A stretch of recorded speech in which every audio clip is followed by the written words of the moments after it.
Hi everyone, welcome to my place. So today we had a party at Iron Supper Club, and that was to celebrate like our exchange students who are going to go back to their home country. And then at Iron Supper Club we had the idea of doing a video, our second episode with Jenny and myself. And Jenny's just right here. Say hi, Jenny. Hi. Yeah, and today's video is entitled "Should People with Clashing Personality Types Attempt a Relationship?" Very interesting. And yeah, we got four of us here, so maybe we can introduce ourselves. Actually, here's the active members will be three of them. So I have my deadline like until the midnight to submit my paper. So I will just be a commander, okay? Just like Commander. I'm I still. think Jenny is plenty vocal from the sides, so we'll be hearing Yeah. plenty from her as So well. you're gonna hear some comments from me. Definitely she'll Alright. taking part. But yeah, let's have introductions from the two of them. Okay, hi. I'm Fluffy Dragon. I'm Max. I'm from Germany and I'm currently on exchange here in Sweden. I'm Julia, and right here I'm holding a very cute fluffy owl pillow. That will be my prop throughout this. Comfort toy. And it's a comfort toy. It provides me with someone to hug as we're talking about relationships.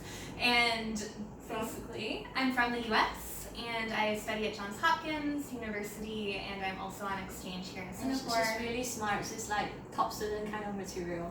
No, And so no, you no. want to hear what she has This to is say. what a teacher will tell you in order to build up your self-esteem so that you improve your quality of work. That's the truth at the same time. Any smart people are invited to this show. So this is Not really, one to one. the standard being invited onto the show.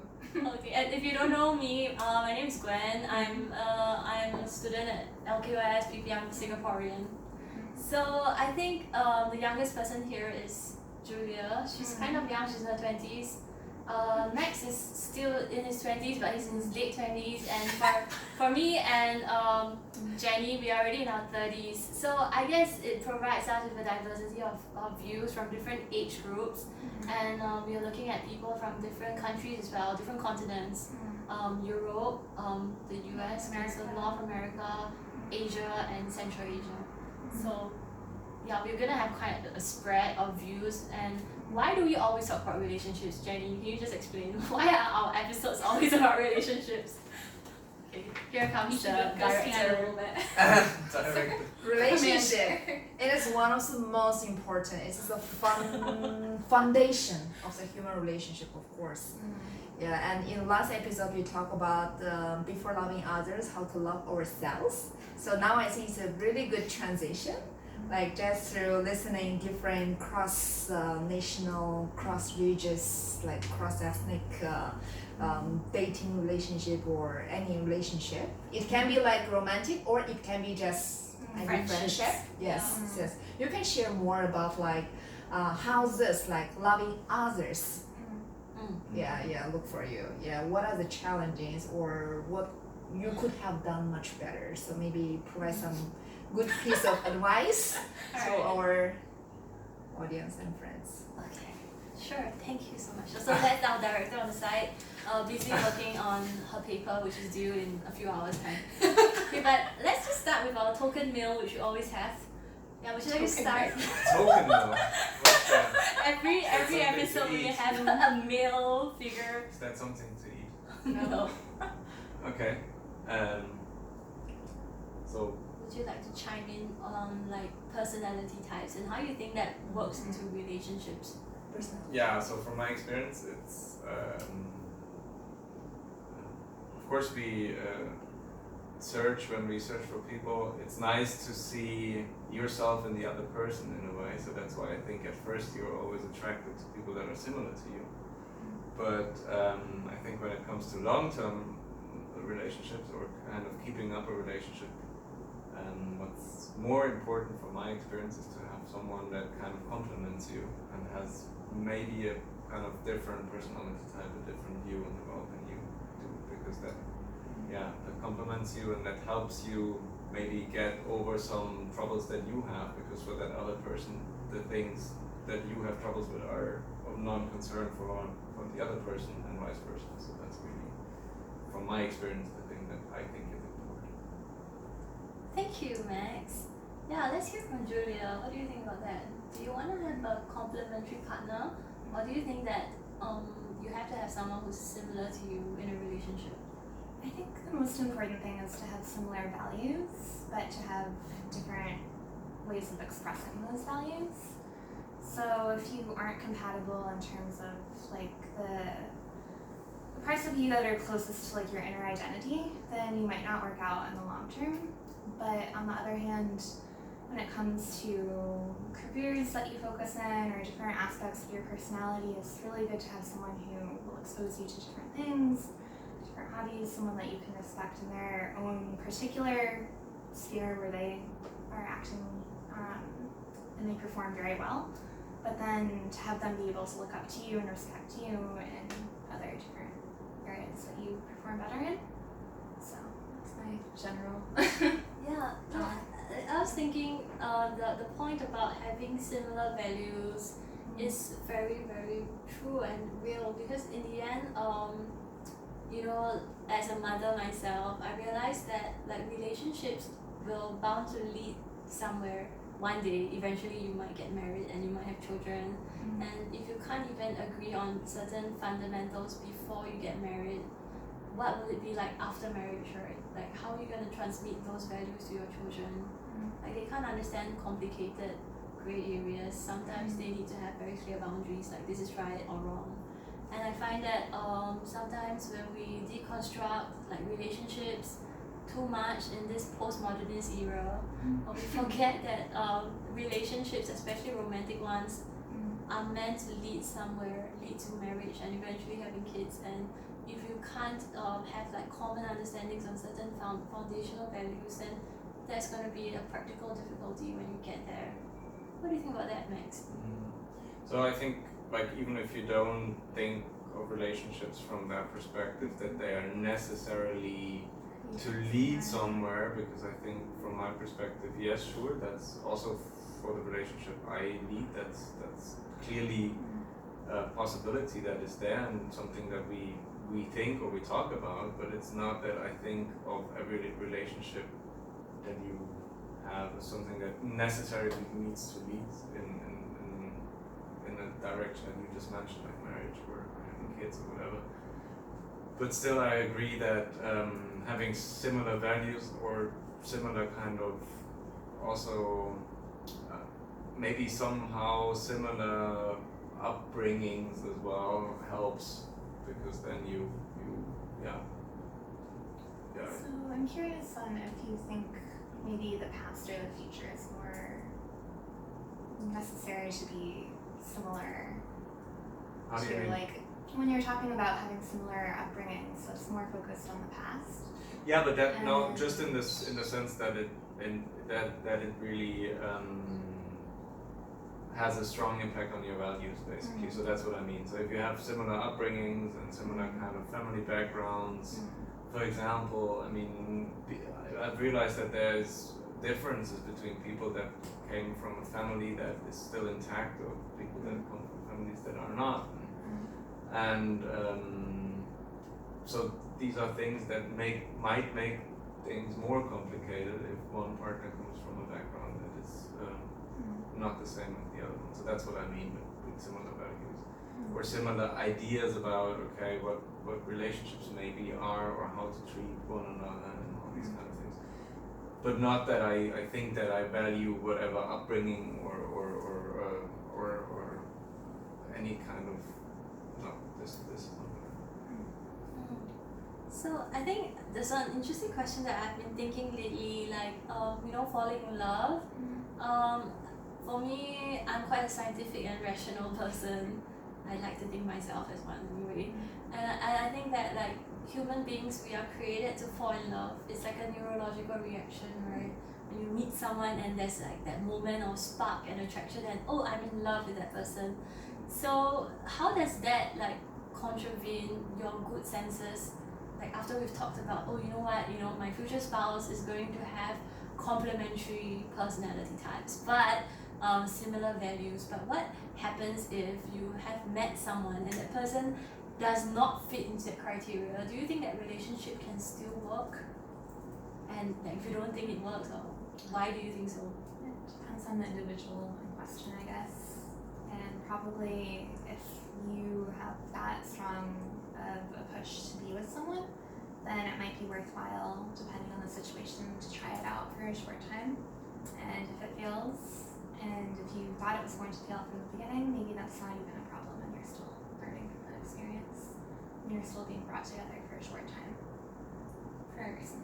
So I think I agree, and to make this thing like not an experiment without any kind of methodology behind it, I would say it's important to like be open and aware and honest and talk about this and see like where you see differences and think about what kind of strategies you might come up with that you could find to deal with these particularities or these difficulties that might be there, and then just try them out and see if it works or not, and then learn.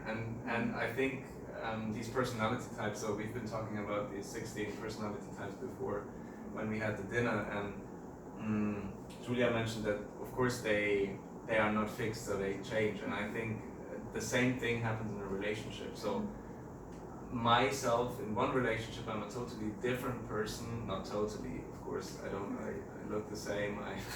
Whatever. But I mean the kind of way you behave is really dependent on the circumstances anyway. So that's why I think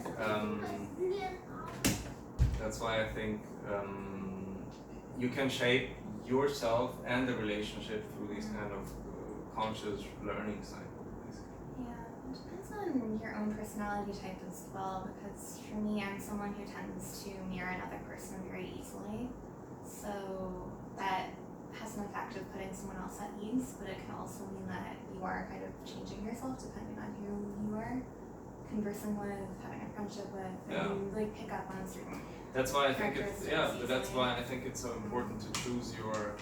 That's why I think it's so important to choose your context or the people you're gonna be with really wisely. Because ultimately, I mean, as you say, it depends on the person and it depends on the personality type. But from my experience, I'm also one person that kind of adapts very well to whatever circumstances or whatever person I'm with. Yeah, that's why I think it's really important to be aware what kind of things am I getting myself into if I'm with this person or if I'm getting myself into this or that context, because that context will influence the way you feel and the way you think. Yeah, I'm also phrased in terms of love, and I think that is something that comes later on, so it's more of, Yeah. Oh, I'm sorry I missed part of the conversation because my son, he needed some attention. But I have read and heard like an argument stated, and I just want to ask what you feel about it, that like love does not truly begin until after both parties have made a commitment to each other. Like, so before that, it was just like friendship, it was just like for fun. How to explain that in a lot of movies that I fall in love from the first glance. So what do you Does that call happen to you? That's just a neurological reaction, and that's not love. Is that it? Yeah. yeah. So what do you mean by commitment? love- What kind of commitment? And it can vary from person to person, like what that commitment It is, means but so it needs to have some different things. level of sincerity and some like experience with each other behind it. I feel like there also has to be tenacity in any commitment, which means like you don't say I commit to you, but then you know the first struggle that you have as a couple, you're like, yes, I said I committed to you, but I didn't expect this struggle, and so that was one of my red flags, and I decided to give up. So I mean, like the fact that you committed would mean that you are willing to go through some struggles together. Sure. And I also have heard about, you know, a typical honeymoon type period lasting for about 2 years when you are with someone. Maybe 2 years. So yeah, that lasts. So I mean that's something I'd also be conscious of, is to realize how much you may be unintentionally projecting your own desires onto someone else and seeing them not as who they truly are or as their own person with flaws, but as someone who you've created to fit into your life. And It so, seems like he has something to say. yeah. No, this is exactly what I would have said as well. So I think falling in love is actually you don't fall in love with the person, you fall in love with your expectations or your picture of that person. Interesting, huh? Yeah. It's interesting. So yeah, so and in the end, as you said, it's just also, I mean, there's two parts. I mean, one is that kind of falling in love with the brain and being like, oh, I love that person so much because X, Y, Z, and all the things you named, those X, Y, Z's are mostly in your head and are not really reality. And then there's this other very physiological thing when you had sex with that person or when you kind of had intimate relationships with that person, when your kind of body produces those hormones and stuff that make you then be like, oh, I really want to be together with that person. And this is kind of, I think that's just a normal reaction of our human biology system in a way. It makes total sense, but this is, I think, not what relationships should be built on. Yes. For me, I feel like you can feel love earlier in that 2-year mark, obviously, but for you to be more sure of your feelings, you need to almost move past that emotion that you first categorized as love and move into a different type of love, because there are several different types, like you were saying. Yes, like I think some of the neuroscientists or psychologists they chart it. They say that initially you begin with romantic love, Right. and then it moves on to a more stable kind of like committed love where, and then after 3 years, if there is compatibility and you've worked things out, you can still experience a heightened sense of joy. And that's something that I was like, I'm constantly amazed when I watch like videos of maybe couples, right, who have been together for like 30 years, but the husband still looks at the wife and you can see like he's in love with her and calls her like beautiful. And I'm like, is that like how does that even happen? I think if both parties have made a decision to love each other and it's like unconditional, they've decided, it actually grows better with time. It does. It's only if the love was based on the biological reaction or the wrong wrong Even if it's values. based on the biological reaction, it's not love. Yeah, It's like Lust. just, what is that Lust. called? Lust. yeah. No, but actually, aren't there like 6 different types of love or something like that? According to the Maybe I've Greeks? got a book. Can I show No, you? do look it up. 'Cause Oh, it's you like have the book? Oh Wow. no, it's like It's not. It's no, those are like five Aristotle. different. No, Language. not Oh, I've those. got one. I've got one here. You know what I don't have data. What is that? I don't have data. They're This is the one. maybe. Yeah. Okay. So this is a book that I have. Close out. You've seen it. C.S. Lewis, The Four Loves. So it talks about affection, friendship, eros, and Yeah, charity. that's what I was okay. talking about. Okay. So see, I've got. They're originally Greek terms. Yeah, but I mean, we and Is there like so-called, The whole in order idea to have is that that love, how long time you need it for How long do you have affection to to test become a love? Well, I think the point is that the most complete love is actually a combination of all of these 4 types, right? Where you feel affection and friendship, but what is separating it from other people that you care a lot about, who are just friends, is the eros. And then you also need to have that share. So, yeah, affection, friendship. This is definitely a book. Max, are you undergraduate? You went through all this life philosophy. Mm-hmm. You majored in this. But I- Did you touch upon this love relationship? I mean, I did. To be fair, in my undergrad I only did analytical philosophy that had nothing to do with love. But I once attended a seminar which was on love basically, and it was basically love from religious, psychological, and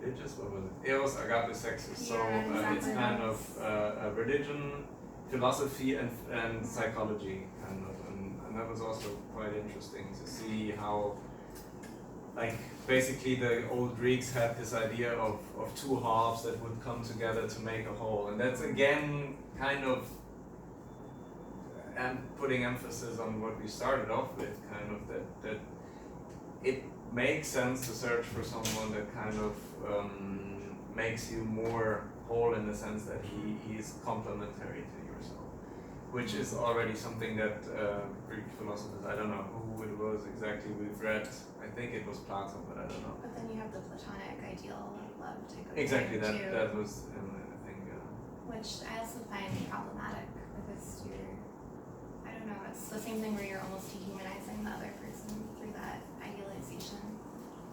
yeah, I mean, to what extent you wanna like follow that ideal is what I just wanted to say is that kind of I like that basic picture of these two halves that kind of make a whole in a way. Yeah, but that actually goes against like a Christian kind of philosophy that's going around now. Right now, at least in Protestant churches, they are Yeah. teaching that like in order to even enter into a relationship as a healthy individual, you have to be complete. So they will say things like, okay, 1 multiplied by 1, you get 1. Mm. However, if both of you come in at 0.9, you only get 1.8. Oh, sorry. Less than You can have it all. Yeah. I can't believe I'm doing quant research. Can you imagine this? I've disqualified myself from the show. I see I'm that too sorry. because you run into a problem if, for instance, you're a half of a person and you find your other half, and you can even be really happy like that for a very long time. But when something falls apart, even if you get married, stay together your whole life, but one of you dies first, like, you know. Yeah, but I Oh, there are think cases there in are which cases the where the other other party person- dies really quickly afterwards also. But then if you aren't feeling complete and able to live your own life after something like that, then you're wasting time. yeah. That is true. So I think what I mean this picture I agree with you in the sense that I also believe it's necessary to be self-sufficient and confident with yourself and feel whole without the other person. That's also not how I would how I would read that picture. I would read that picture more in the sense of kind of skills and world ways to deal with difficulties and ways to live your life that kind of complement each other. So one is, for example, one is a totally rational person, the other one is more emotional, more social. One is a total practical person, the other one is more artsy or artsy or whatever, idealistic or whatever. So it So doesn't- this is what I mean. I'm not saying that Yeah. Right. that's also because Okay, you're I right. know what you Exactly mean. when we read this and when we discussed it, it was also one of the points that struck me that I also thought like, no, I don't want to be half Half of like the now. person, that's But right. it's not how I It's would not half understand of it. the person, It's it's exactly half half of exactly. It's kind of more the. It's not I half know of what the. you mean. So yeah. it's like both theories are not mutually exclusive. Like we are not looking at really half of a heart, but maybe two are actually beautifully completed Exactly. pictures, but when they are combined, It's they even form more exactly. something even more Exactly. beautiful. Synergistic in a way, exactly. Yeah, and that's exactly what we're looking at, right? Like 1 plus 1 is more than 2, because essentially, even if you look at it logically speaking, there'll be reproduction and you'll have babies and children, and you're creating a family and you're repopulating the earth essentially. And even, in Even the if you're Christian not. view, even if you don't, Well, I mean, even if you just have one child, then you're not going beyond the the replacement rate. replacement rate. We're That's what it's getting very called. scientific. Sorry. No, but Just to point out. just to point out, but you have left a legacy in a way. I think it scares me when I think about love in that way. Like, is this whole thing about wanting to find a partner like nature's way of cheating us into reproducing? But I mean, I think we also should be really cautious about where these ideas about that love needs to be about reproduction 30 minutes up. Okay, you carry on, please. or having kids or having a family. I think it's not something that is necessarily natural or something. I think that's a lot of it comes from society and from the expectations that you pick up from society, from your parents mostly, I would say, and then also friends and other people around. and and I think it's really important to free yourself from these things, or not free yourself in the sense that you don't value them, but just think about where does it come from? Is it actually me that wants it, or is it society or my parents, and do I really need it for myself, or is it something? And I think once you've made that decision, or once you freed yourself from that kind of I don't know, from that kind of necessity, from seeing it as something that is the necessity of love, or something, as you said before when we started off, as the end goal. Once you freed yourself from that, I think it might also come easier. It might also not have this kind of, it doesn't have it doesn't have that very big kind of value that maybe hinders you from getting it. Actually, you get what I mean? I get what you mean. Because when I was young, I used to have this idea to myself, right? Like, why is it that we look at love as something that we all have to aspire to, and there are some of us who are born with certain deformities or disabilities. I think 5 minutes should be over now. No, 2 more minutes.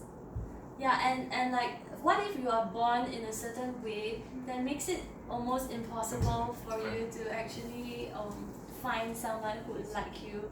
And does that necessarily reduce the purpose of your being alive, or the quality of your life?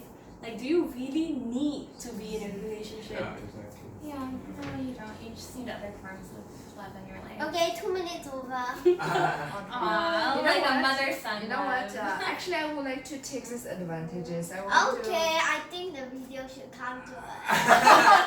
It's time's up. Wait. Last few words again. Last. Please, Leonard, we love you. Leonard, come here. Alright, go to the room, please. We will see you in a bit. I promise you have already done a wonderful job. We just need a few more minutes, okay? I promise you. It's gonna end before you know it. Alright, so Yeah, that's what happens. I would like to when use you- this last opportunity, taking the advantages, not just like about love in general. What specifically, if you want to date with someone from a different culture, Okay, yes, ask or them. even from different religions? I love you. I mean, how is that different from dating the people from your own community? Is that more exciting, or is it more challenging, or how's that? If you had experience? Leonard is not happy. So far I haven't dated someone that was from a different country that was totally different in the sense that I talked before, like different values, different upbringings. But are you but, open to this? I am, yeah, but it's as I said, I don't know. So I think I know from friends that are together with people from totally different cultural backgrounds, and that have total different struggles or whatever. And I know that this can sometimes be really hard, because it really needs a lot of empathy to understand that other person's viewpoint. And but I can sell myself. I don't know. So Yeah, I also don't have personal experience, but from my perspective, there is kind of, especially considering what we study and the international nature of what we study, there's almost a global culture superseding national cultures among us within a segment of people. And I've noticed that, for instance, I might not feel as comfortable in the future dating someone who's never left the United States, for instance, for example, because there are just a lot of different experiences and values I've picked up from the different places that I've lived and visited that someone who's never left my country might not be able to really empathize with. And, similarly, I've lived in Italy and Japan and now here in Singapore. I wouldn't feel comfortable dating anyone who had only lived in those countries either. So for me personally, it narrows the pool, but it doesn't matter where they're from, it just matters the open-mindedness and the ability to adapt and almost not fitting into It's already more than 30 a wider global minutes. society. The last thing I want to touch upon, I'm so sorry, but just getting very interesting. because We it's talk so about good. this personality issue, yeah, and everyone has done like 16 types of personalities. Oh, do you know the Myers-Briggs test? Yeah. I am ENTJ, INFJ ENFP. ENFP. ENFP. and I'm ENTP. Oh, Yeah. there are totally 4 types of very different personalities, and there are 16 of them in general. so we're Yeah. representing a quarter of the world's, different Right, But right. they're not like of equivalent proportion. Yeah, some people said like I better to find someone which is like different from me. I'm like if I'm like an extrovert, I better find some introvert to keep this balance. Or in Chinese, they're saying yin yang, this kind of balance. But I personally, because I'm very extrovert, like I like socializing and so on, I'm actually attracted by guys. Like if he's the same, right? But no, I'm still anyway. So fine. She's still available. According to your experience, how do you see this personality issues? That this really is about some balancing, or actually you are okay to date with guys or girls who share the similar personalities as you are? As I said before, But here it is the first time. for you it's the first time exactly. So I said it at the beginning of the video that it's totally normal to be attracted to people that are similar than you. Like sexually attracted, you find that person attractive because it's a person that is similar to you, and you like to see yourself kind of validated in that other person. But when it comes to living relationships, I think it's in the end it might be healthier or easier or I don't know what, just more sustainable probably to find someone that is maybe more complementary to yourself.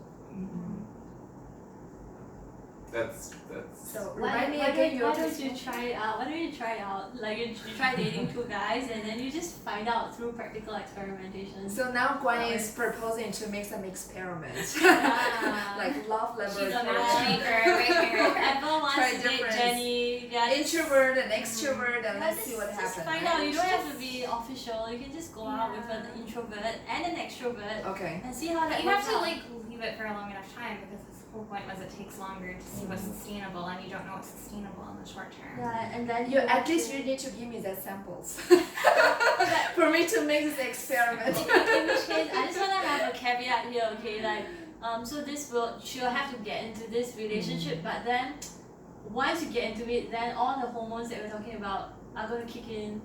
And there is this endowment effect, I don't know of it. Once you are in a relationship, you rather sustain it than to back out of it.